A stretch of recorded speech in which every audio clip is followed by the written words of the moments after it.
hari saa yine n'igice kuwa 14 Ukwakira umwaka w'1931 igihiriri cy'abaja cyahagurutse i Nyanza giherekeje Musinga, abagore be n'abana be na nyina Kanjogera nabo mu muryango we bajyanwa mu nzu yari yabateguriye i Kamembe. Mu gitabo cyiswe Rucuncu cya Ruhashya Epimaque ku ipaje 94 kugeza ku ipaje 95 hagaragara indirimbo bivugwa ko yahimbwe n'umwami Musinga ubwo yacibwaga akajyanwa i Kamembe akava ajya muri Kongo.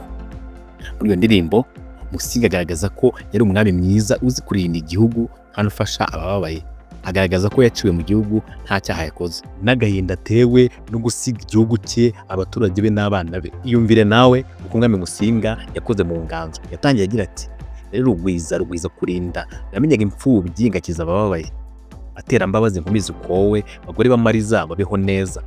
Njye nciwe ntagira igicumuro habe na gitoya mbanuga Karinga, nayo Karinga yavunnye imirishyo, nayo Indamutsa yabuze imitsindo. Njye ngiye ishyanga inyuma y'ishyamba, aho bagira ntibagaruke. Nsize imfubyi zitagira kirera, nsize Rudahigwa na Rwigemera,